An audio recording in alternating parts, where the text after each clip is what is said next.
Bagaimana kalau tiba-tiba Biden mundur dari posisinya sebagai Presiden Amerika yang ke-46 karena alasan kesehatan, walau aslinya sesungguhnya adalah disuruh mundur? Apa yang akan terjadi pada dunia? Kamala Harris jadi presiden. Siapa wakilnya Kamala? Hillary Clinton atau Nancy Pelosi? Keduanya adalah Iron Lady, wanita besi. Hillary hobinya perang dan cita-citanya memang pivot to Asia Indo-Pasifik tentunya, bukan Asia Barat dan Timur Tengah. Setelah itu, Kamala Harris dilengsarkan. Ini hanya skenario. Sebenarnya yang ditarget dari awal adalah Kamala Harris, wakil presiden Amerika saat ini yang dianggap titik lemah bernegara Amerika. Kalau terjadi perang dengan Tiongkok, sungguh Kamala titik lemah Amerika. Jika Kamala jadi presiden, lebih mudah mengimpeachnya, karena mengimpeach presiden itu ada. Mengimpeach wakil presiden masih dicari jurusnya di Amerika saat ini. Kemudian tak lama setelah Kamala jadi presiden, Kamala digeser melalui impeachment. Itu skenario melalui mundurnya Biden. Atau sejak awal Kamala yang diganti, presiden tetap Biden. Namun dengan alasan kesehatannya Presiden Biden, si nomor 2 wakil presidennya yang jadi chief in command adalah alternatif terakhir. Belum pernah terjadi dalam sejarah yang digulingkan adalah orang nomor 2, second in command di Gedung Putih, di-impeach. Kamala saat ini diserang bukan oleh Partai Republik tetapi di dalam Partai Demokratnya sendiri. Dia diserang. Jadi sesungguhnya bukan Biden yang ditarget. Bukan Biden yang akan mundur, namun bagaimana menjungkalkan Kamala Harris oleh Partai Demokrat sendiri. Itulah kejamnya politik. Dia dipakai untuk menarik suara minoritas kemarin untuk pemenangan presiden. Setelah tercapai, ya minoritas tetap menjadi warga negara kelas 3 atau kelas 2 di Amerika itu. Kemudian bernegara di Amerika kembali ke tujuan awal, maunya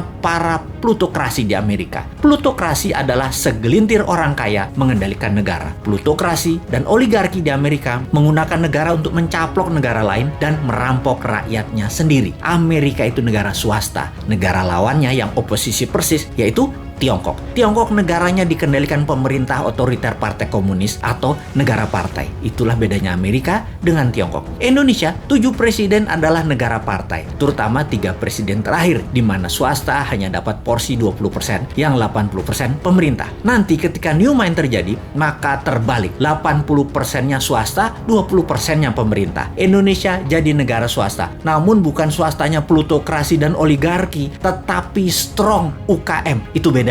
Indonesia akan jadi negara pertama di dunia yang kekuatannya pada UKM, bukan di oligarki, bukan di plutokrasi. Mengapa bisa? Karena peluang usaha disamakan. Pemerintah hanya jadi regulator atau wasit pengadil yang adil untuk siapapun bisa bertanding di tanah air tercinta. Namun kalau di luar negeri, negara hadir 100% membela setiap warganya, baik itu oligarki, plutokrasi atau UKM ke luar negeri Indonesia. 100% negara bantu. Serangan ekonomi ke negara lain sekali lagi pasti didukung pemerintah new mind 100%. UKM you never walk alone, di dalam negeri juga di luar negeri. UKM akan memakai negara untuk mencaplok negara lain. Itu di zaman new mind. Persis seperti Tiongkok lakukan di Indonesia yang masih juga tidak disadari oleh banyak masyarakat. Apa buktinya tidak disadari? Buktinya survei terakhir mengatakan pemerintah sekarang masih didukung mayoritas, dan itu bagus. Kenapa didukung mayoritas padahal performanya bisa dikatakan biasa-biasa saja? Karena oposisinya memble. Jadi orang juga lihat siapa di barisan oposisi dan orang di sekitar mereka. Di bayangan masyarakat banyak yang meragukan orang-orang di oposisi kalau menjabat akan lebih baik dari yang sekarang. Enggak, jujur, saya pun berpendapat demikian. Dibandingkan oposisi, jujur mending yang sekarang. Namun dibandingin dengan Newman, ya mending Newman. Sekali lagi, kalau surveyornya mensurvei Newman sebagai contender atau penantang incumbent dan oposisi di barisan old mind, rasanya beda. Puaskah Anda dengan kinerja old mind? Demikian kira-kira kalimat surveinya. Lalu dibandingkan dengan konsep new mind, mana kira-kira pilihan masyarakat terhadap dua konsep bernegara itu? Siapa yang bakal unggul? Siapa yang bawa Indonesia 100 tahun di tahun 2045 menjadi negara superpower? Old mind